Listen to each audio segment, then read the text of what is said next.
Leitura de Ouvido, o podcast que transforma linhas em ondas sonoras. Eu sou o Lucas. Eu sou a Dayana. E o episódio de hoje é Congregação, de Dayana Pasquim. Que peso tem os segredos pós-morte? E essa Dayana Pasquim que você leu aí no episódio é a Dayana aqui do Leitura de Ouvido. Então você vai conhecer, se ainda já não conhece, a escrita dela. Boa leitura. Congregação, de Dayana Pasquim.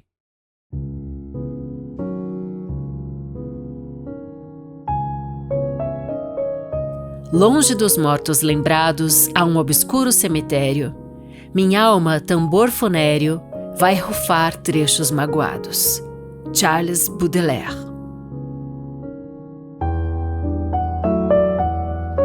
No vilarejo das pedras, tudo era calmo.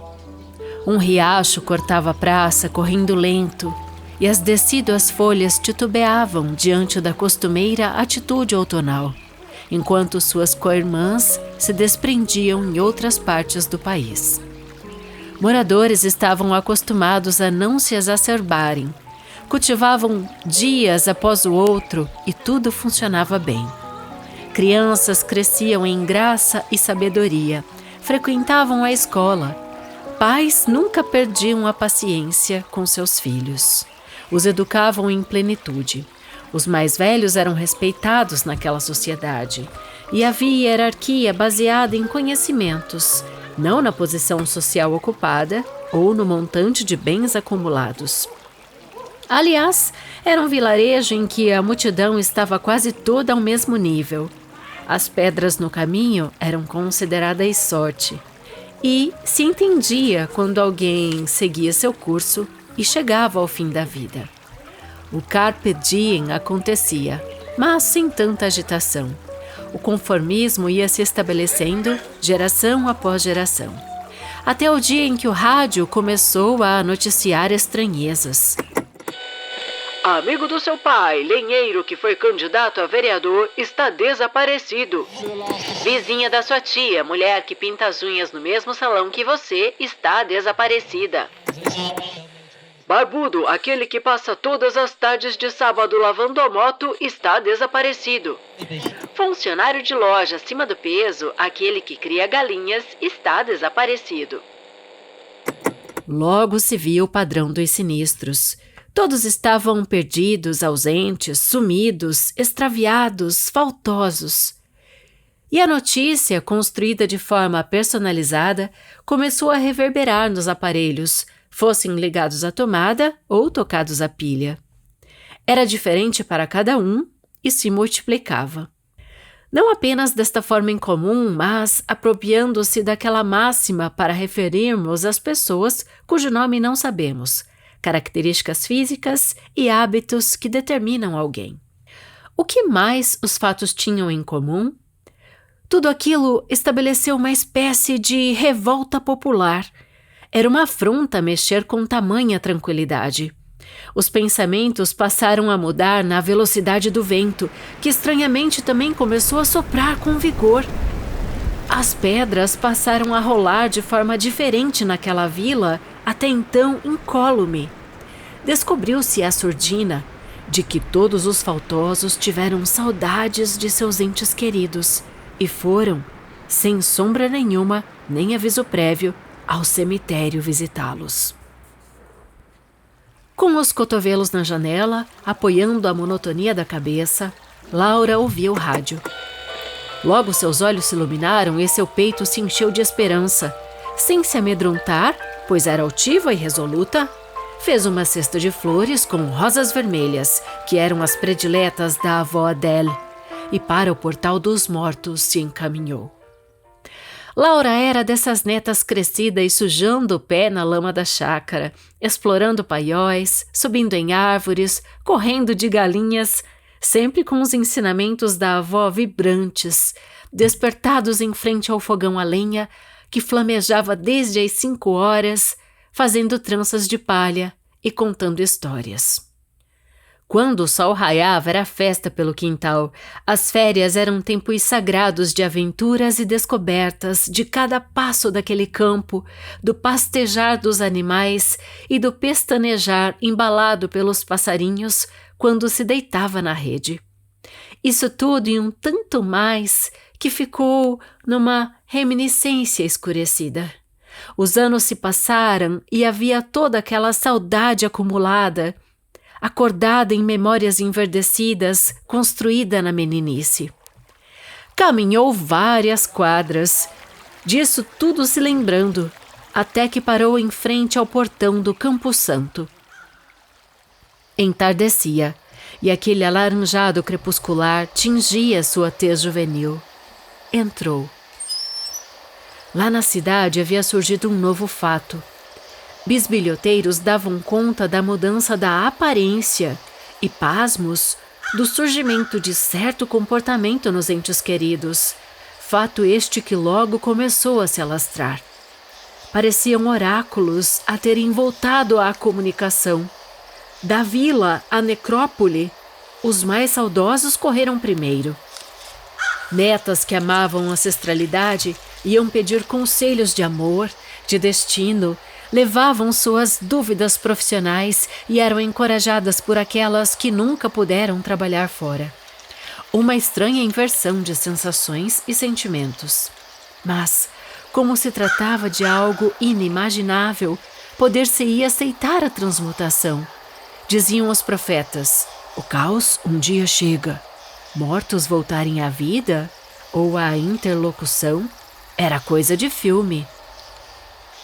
Com pé ante pé e olhos atentos, Laura chegou à ala leste do cemitério, abraçando o ramalhete. O chinelinho pisou em folhas secas que barulharam. Sua bata esvoaçante ganhava vida em minuano, que arrematava o dia. Abraçou as flores mais forte, enquanto o retumbar de seu coração contava os passos para se aproximar do mausoléu. Deu com Adele sentada, olhando para a porta do jazigo. Os olhos de ambas logo se fitaram, intensos, claros e profundos. Um filme da vida percorreu a espinha dorsal de Laura. E com a porta entreaberta, como que à sua espera, notou o gesto da mão ao seu encontro e correu para dentro. Anos de espera por aquele abraço, novamente. Mas não era quentinho como se lembrava. Do beijo na face fria da avó, mas com a vida reconstituída, logo veio a necessidade de cobrir seu corpo soturno, naquele local que mais era o leito de morte que o jazigo propriamente dito. Sala com teto alto, mas escura, que só se iluminava com a porta aberta, sem lumes, sem velas acesas para a vida eterna. Havia tanto a ser dito. Surgiu nela este jogo de palavras que fosse capaz de resgatar os anos de separação, trazer à tona para o conhecimento ancestral o que havia se passado entre o momento em que o caixão se fechou e o que o rádio começou a dar notícias incomuns. Resolveu primeiro revelar um segredo. Naquela manhã de férias, já sem você, estava decidida a remexer nos guardados. Eu também não era mais uma menina que achava graça em correr pelo pasto. Subiu ao sótão da sua antiga casa, apreciando desde o repisar no gramado ainda orvalhado, onde rolei tanto quando criança. Tardes inteiras de gritaria com os primos, café da tarde servido no bule, acompanhado de generosas fatias de pão com doce natural, de frutos colhidos no pé e cozidos na velha panela, às custas da lenta queima da lenha. Quanta emoção ao mover minhas mãos em sentido à maçaneta da pequena portinha lateral que dava acesso à escada do sótão. Sabia que lá em cima encontraria uma infinidade de lembranças, algumas doloridas de se ver. Mas amanheci, perdão, vovó, decidida a ler o seu diário. Neste momento, os olhos da avó despertada se arregalaram e uma ruga de preocupação surgiu na testa. A brisa parada na lembrança me invadiu a face. Dei um passo direito, depois um esquerdo, e um frio me subiu à espinha com uma volúpia de nostalgia. Neste ponto, Laura suspirou e ficou em suspenso com a expressão indecifrável, quase penosa, da avó ressuscitada.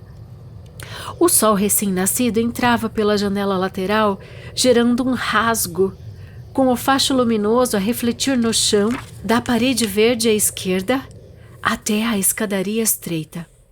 Logo me vi diante daquele céu imenso, guarda-roupas de madeira maciça, e um sorriso suave disfarçado surgiu na idosa moribunda. Assim, fui invadida pelo inconfundível cheiro do seu quarto. Minha primeira lembrança foi tatear de leve, por entre as portas, os enfileirados vestidos floridos que lhe caíam tão bem logo após os cabelos loiros, acabados pouco antes dos ombros. Nesse ponto, a avó mirou-se de cima a baixo, dando-se conta de estar com um vestido branco, sem vida, e os cabelos grudados ao couro cabeludo, irregulares e baços. No canto esquerdo do sótão, o rosário ainda guarnecia alguns fantasmas do passado. Como meu medo do escuro, você se lembra? Sorriu a menina enternecida. E assim, larguei os vestidos e abri o maleiro. Lá estava, a caixa de lembranças mais profunda. Tomei-a, sentei-me. Como narrar agora o que se passou? Um redemoinho de fúria enregelou a linguagem. O diário de Adele era algo intocável. Desde que adoecera, minha avó confiara a mim tudo o que lhe era mais querido. Nesta caixa, reunia a velha agulha de crochê feita de osso, o primeiro vestido florido que ela mesma costurara, as anotações mais bem desenhadas pela mente reprimida de uma jovem descendente alemã. Sempre me impressionei com as cartas que troquei com minha avó durante a adolescência, já que, apesar de tolhida na flor de sua idade pela educação rigorosa, ela conseguia transpor no papel, através de sua caligrafia, as mais profundas marcas de personalidade.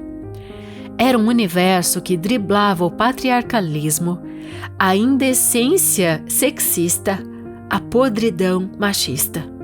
Tudo porque o projeto de uma nova América mantinha erigidos nossos antepassados desde o final do século XIX. Meus bisavós vieram da Alemanha de navio, numa viagem de longos dias, para mudar definitivamente destinos e, a partir dali, escrever a história da nossa família. Sou uma descendente dos sonhos cultivados entre as águas do mar, do salgado que arde na pele nua, crua, queimada, eriçada pelo vento e pelo tempo. Quando fecho os olhos em meditação, posso receber as terminações nervosas deles, pela psicogenealogia que mora em meu subconsciente. Adele nasceu em 1925, já em território brasileiro, e como uma das 8 filhas, sua vida se projetou no sul do Brasil, seguindo o curso da criança pobre, com pais rígidos e árduo trabalho.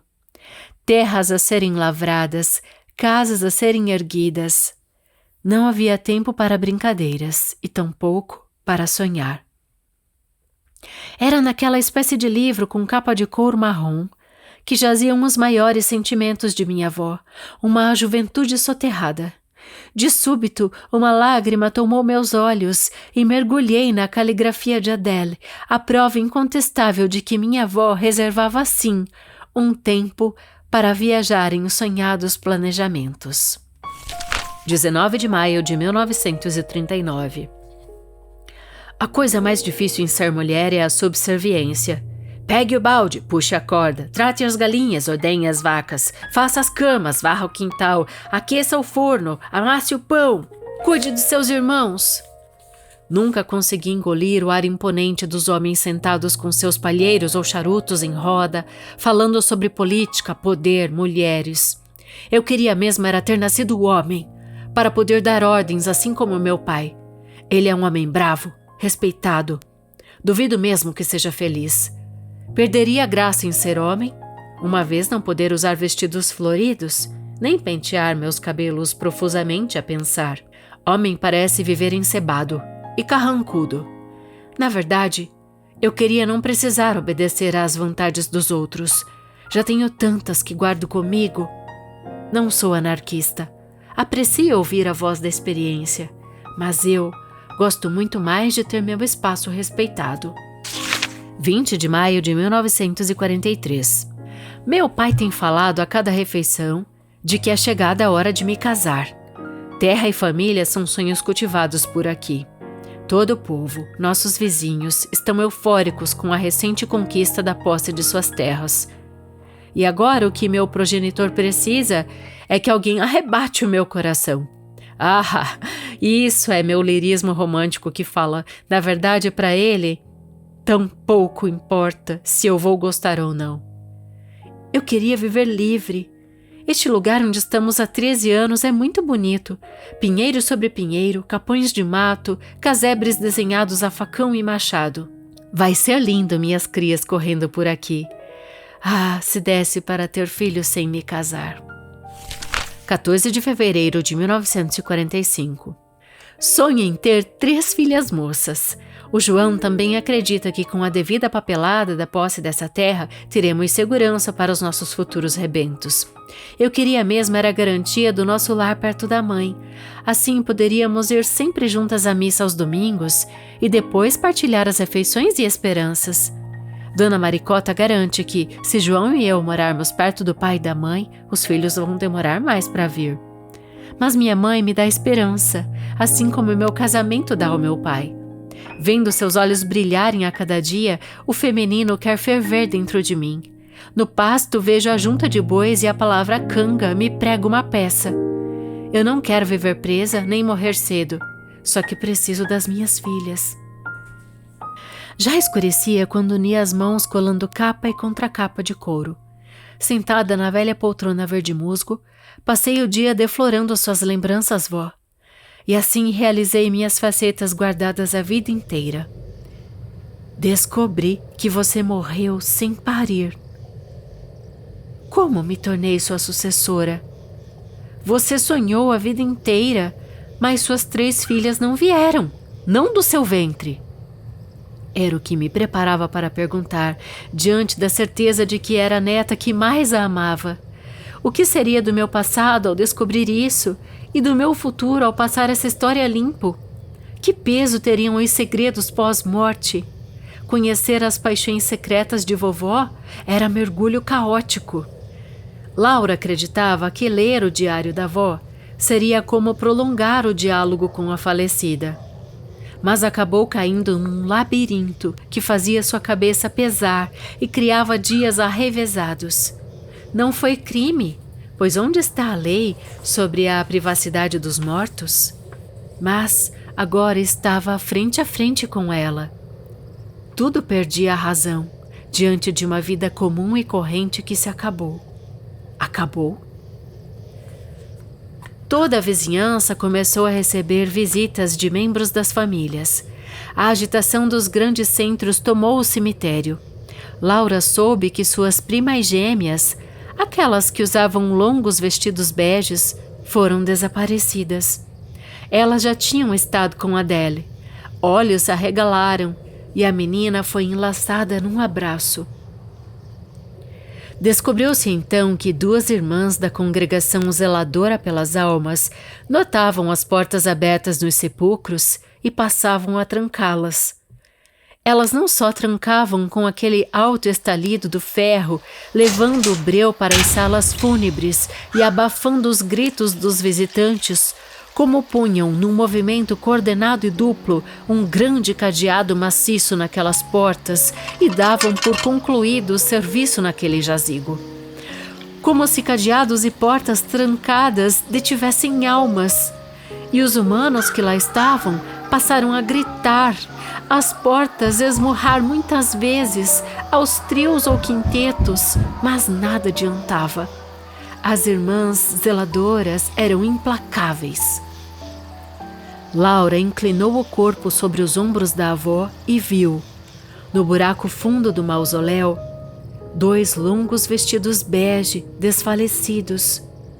Ela vestia uma bata branca, mas ainda se agarrava ao ramalhete vermelho, perfeito para coroar esta paixão filial.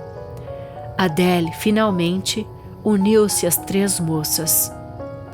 Como resultado de encurralamento, as almas se multiplicavam. Não era para menos.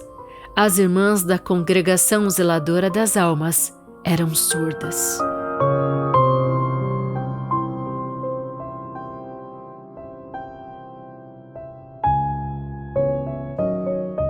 E esse foi Congregação, de Diana Pasquim. O que aconteceu com este vilarejo pequeno? Vilarejo das Pedras. A gente discutiu isso, inclusive, antes de começar o podcast, que geralmente a gente traz os autores aqui que não estão junto com a gente, né? Claro, E a gente, estão todos mortos, graças a Deus não estão aqui. A maioria, né, estão mortos, e daí a gente especula sobre a simbologia por trás do texto, né, e tudo mais. E aqui é um pouco mais complicado de fazer isso, porque a Diana, que é a autora, né? Não vou revelar os segredos. Se ela falar do texto. qualquer coisa, pode ser que coloque a sua interpretação dentro de uma caixa, né? Dentro do que ela quis colocar ali no texto. Então, é mais interessante, eu acho, deixar livre alguns simbolismos e interpretações dentro do texto, né? Com certeza, e isso vem a calhar para eu dizer por que eu quis trazer esse texto aqui. Então, eu vou ficar nos fatos sólidos e nas curiosidades apenas. Tá bom. Vou ficar analisando muito. Por quê? Porque eu quero justamente a opinião do leitor sobre essa história, que ela dá alguns ganchos, ela dá alguns bracinhos, assim, para uma outra história que eu tô escrevendo nesse momento. Então, o que eu quero? Eu quero sentir, eu quero o termômetro. Esse é o conto que deu origem ao romance. Não deu origem, mas tem algumas coisas que são parecidas, assim, parecidas. Dá pra falar que deu origem, mas é que são personagens diferentes e são algumas coisas só que... Então a gente traz bastante conto aqui que dá origem a romances famosos, né? Depois tem alguns exemplos como o do Bram Stoker, lá que a gente já trouxe, né? E também o Hóspede de Drácula, isso, o Hóspede que foi de Drácula, feito antes do Drácula, do Bram Stoker. Isso, que evoluiu para o romance do Drácula. Baleia, que evoluiu para Vidas Secas. Exato, então aqui é como se você estivesse vendo esse processo aí antes de acontecer realmente, né? Porque o livro ainda está sendo escrito, né? Isso. Eu acho que esse episódio de hoje vai servir bastante pra gente debater sobre a escrita mesmo. Quem gosta tem essa curiosidade, né? Até porque... estudiosos aqui do podcast dirão que eu menti, porque quando a gente lançou Resistência em Musgo em agosto de 2024, ali um pouquinho antes do Verde Amadurecido ser lançado, que Resistência em Musgo é um dos contos... É o primeiro. E o Congregação é o segundo conto do Verde Amadurecido. Tá dentro do Verde Amadurecido. Ele vem em seguida desse. E lá eu disse que eu pretendia lançar o romance em 2025. Né? Então, tipo, no ano seguinte. E a gente tá em 2026 e eu tô terminando o romance. Mas não tem problema, é assim mesmo, porque a escrita é um processo demorado, né? Demanda bastante coisa pra ficcionar e fazer funcionar, né? E a cariação e pesquisa, investigação. Porque os contos, você, querendo ou não, você faz uma coletânea, né? De vários que você escreveu e aí conecta um com o outro, né? Alguns, mas o romance, ele é uma escrita só, né? Então, ele é ali do começo ao fim, uma história só, grande. Então, ele toma mais tempo mesmo. Mas aí eu quero dar uma notícia muito polêmica aqui, Lucas, que você falou, o romance leva muito mais tempo. Sabe quanto tempo eu demorei pra escrever Congregação? Quanto? Pouco tempo, eu diria. 5 anos eu fiquei trabalhando nesse texto. Mas assim, entre a primeira ideia e esse é o conto mais demorado do livro. É o que eu mais fiquei nele. Eu tirei um monte de coisa, coloquei outras. Tem muita parte dele que eu joguei fora. Tinha mais parte desses trechos do diário, mas é o texto que eu mais me demorei trabalhando, porque eu quis colocar alguns elementos, isso eu posso falar, que buscasse uma ruptura desse ponto de vista lógico-científico, né? Porque ele não é a realidade como a gente vive. Tem algumas coisas fora desse mundo palpável que a gente vive e sente todo dia, quando acorda de manhã e dorme à noite, né? Então, como eu quis buscar essa ruptura do ponto de vista lógico-científico, eu fui encontrar, e também tive que voltar à história, para criar alguns elementos, a história mesmo, né? A história das civilizações, das Sim. pessoas, das comunidades, como as comunidades se formam, né? Uhum. Desde a questão da imigração, né? E tem algumas coisas em entrelinhas, assim, que, tipo, estão ancorando a... Mas a principal semente foi mesmo dessa ideia, que peso tem o segredo após a morte, né? Uhum. Que aqui o segredo, que era essa senhora, ela queria ter tido 3 filhas, mas a neta descobre, lendo o diário, que ela não pariu nunca. Então, como é que é? Ela acaba que a origem dela também fica... Esse, na verdade, ficou o ponto de interrogação pra mim. Na verdade, eu posso falar, né? Porque não fui eu que escrevi, então... Sim, você posso fala o que especular. quiser, eu quero ouvir. Então, esse foi o ponto de interrogação que ficou pra mim, pelo menos, como que ela era descendente, né? Dessa avó aí, de que forma, se foi por uma adoção, ou se tem alguma dica durante o texto que indica isso. Eu não percebi nenhuma dica, mas se você aí, leitor, percebeu, você pode deixar nos comentários a sua opinião também. E também o realismo mágico ali junto, né? Daquilo tudo tá acontecendo. E também um toque de humor negro, né? Das duas freiras que trancavam as pessoas dentro dos mausoléus e esquecia lá e não ouvia, né, que estavam lá dentro. Eu quis estabelecer essa premissa de que caía essa membrana entre o mundo dos vivos e o mundo dos mortos para tudo isso acontecer, né? Então, e daí isso acontece de uma forma insólita, que é a partir do rádio. Aí a gente vem num cenário assim que eu pensei justamente nisso, um universo pequeno, né, um vilarejo, e remetia àqueles primórdios assim que a gente via que as notícias eram só passadas pelo rádio, né? Ah, o fulano está internado, comunicamos que ele terá alta amanhã de manhã, dona... Seu Pereira, pode vir buscar a Dona Maria amanhã no hospital, esse tipo de coisa. Quando as notícias eram, principalmente locais, né? As notícias locais eram dadas pelo rádio AM local, isso, né? E assim, num universo bem pequeno, porque aqui é um vilarejo onde nada nunca acontece, né? Tudo muito tranquilo, assim. E tem uma coisa que sempre entregou desde a adolescência, que é a cunhada da vizinha, da amiga da mocinha. Que a gente fala, assim, de alguém só pelas características. Ah, aquele cara lá que é careca e tem um carro bem legal, sabe? Ou trabalha em tal lugar, né? Sim. E assim, tipo, imaginar que o rádio daria essas notícias de forma personalizada para quebrar essa parede, né? Tipo, do universo real com esse mundo dos mortos que eles estariam sendo atraídos, então, para o cemitério. E a partir dessa, tem um gatilho ali, que eu quero ver se o pessoal vai pegar. Que gatilho que faz as pessoas irem para o cemitério, quando elas escutam as notícias também, né? Que é um sentimento. Então, aí tem uma dica, você pode voltar e ouvir essa parte do rádio ali e ver se você pegou. Tem uma outra questão técnica da escrita que você deve ter percebido, que a gente vem falando dessa palavra há algumas semanas, né? Que é a questão da analepse, que é você retornar, né? Como se fosse o flashback. Sim. E a gente tem isso acontecendo com a menina também, a partir desse momento que ela recebe esse gatilho, né? Que ela também escuta o rádio e se prepara para ir. Então ela não simplesmente vai, ela pega um buquê de rosas vermelhas para ir. E tem isso no momento que ela encontra, né, a dona Adele, e tem essa...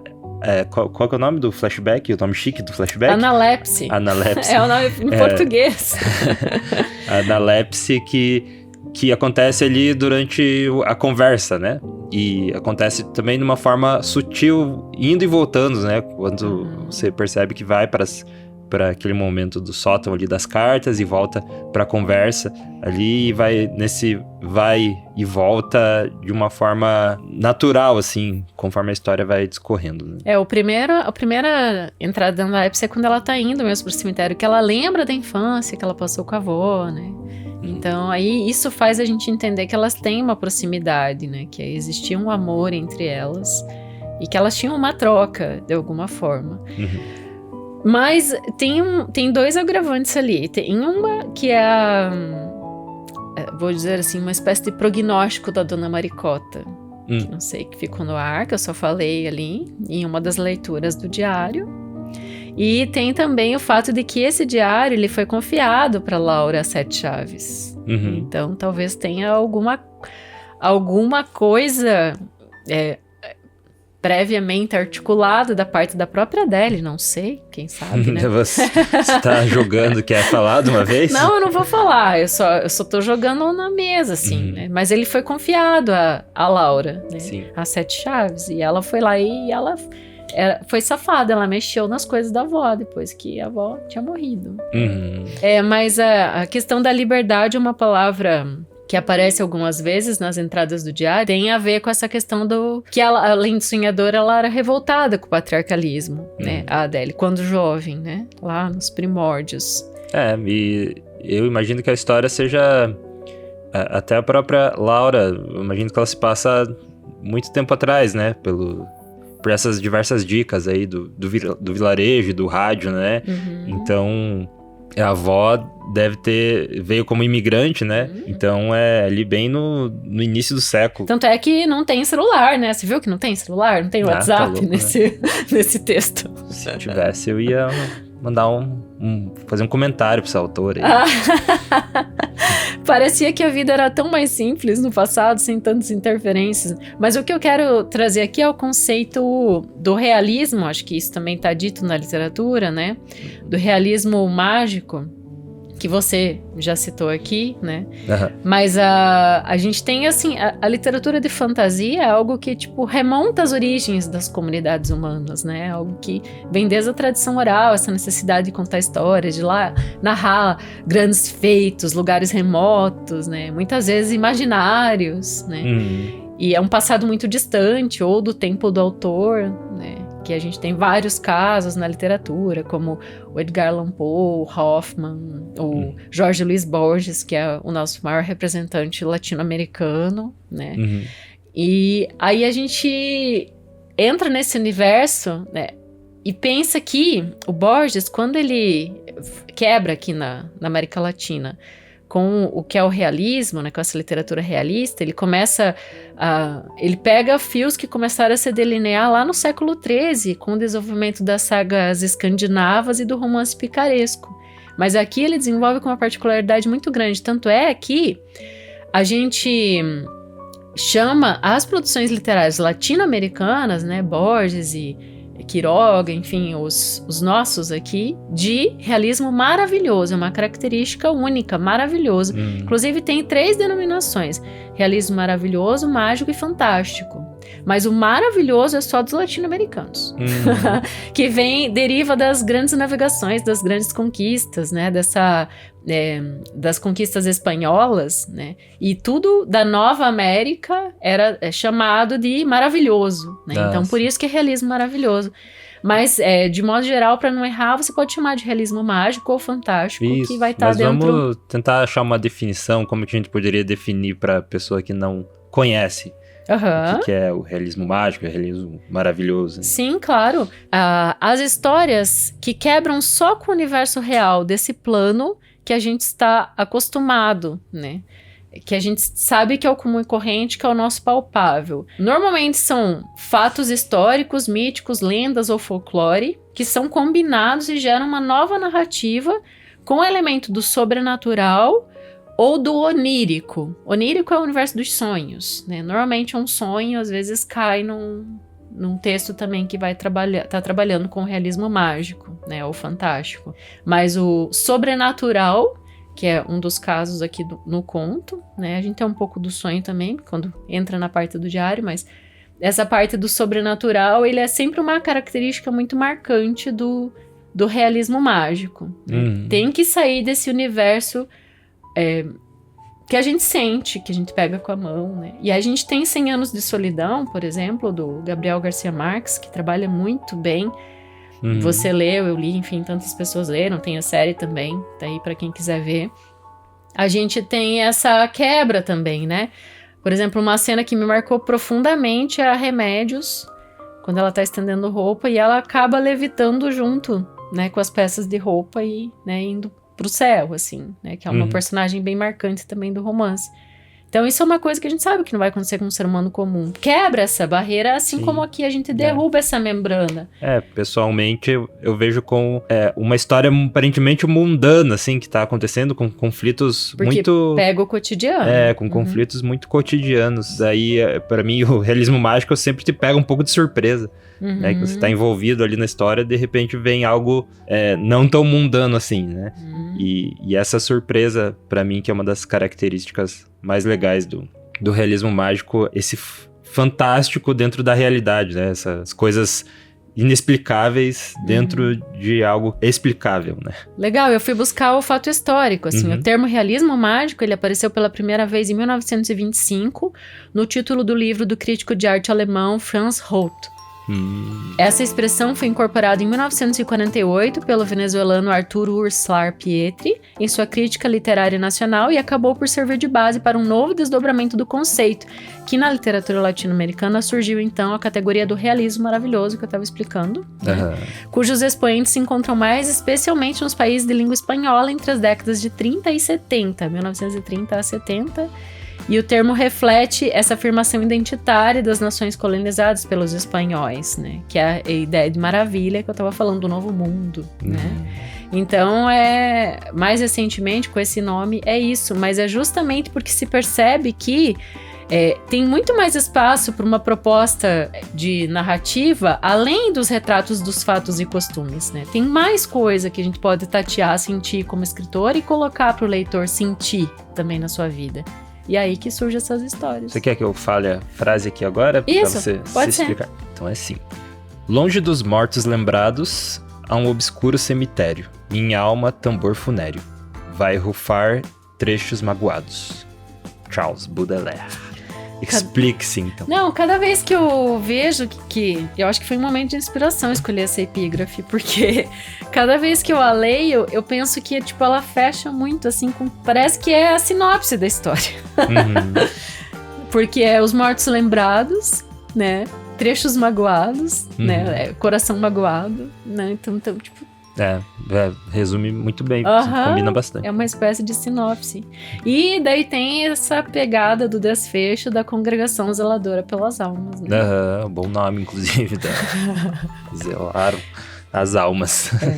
Daí, então, esse ar sinistro e esse nome, que na verdade o nome do conto é uma coisa também que eu posso falar, ele teve vários outros nomes antes. Foi o Diário de Fulana, que nem era Adele, era outro nome. Mas daí, sabe o que eu mandei pra Adele? Lembra o nome da viúva do primeiro conto? É a Adele. Ah, verdade. Mas aí eu vou falar uma coisa sobre esse livro, que eu fiz uma provocação, porque enquanto alguns dizem assim, que tem duas correntes bem importantes com o nome do personagem, né? Uma é a machadiana, que cada nome tem sua razão de ser. Hamlet também tem muito isso. Hamlet não, Shakespeare, né? Cada nome tem sua razão de ser, ele tá intrinsecamente ligado com a etimologia da palavra, tipo o Bento Santiago, né? Ao mesmo tempo que ele é Bento, ele tem o Iago dentro, né? E tem o Santo, né? Que é o do Dom Casmurro, né? O nosso protagonista. E daí justamente essa provocação, e daí a gente tem outros contos como A Queda da Casa de Usher, onde o narrador é inominado, e tantos outros contos importantes que são inominados, do próprio Poe ou de outros autores tão renomados. Eu fiquei pensando, que peso tem os nomes? E se eu escolher tipo 3, 4 nomes de personagem e fizer todos os contos com os mesmos nomes, ali brincando com eles em momentos diferentes da vida?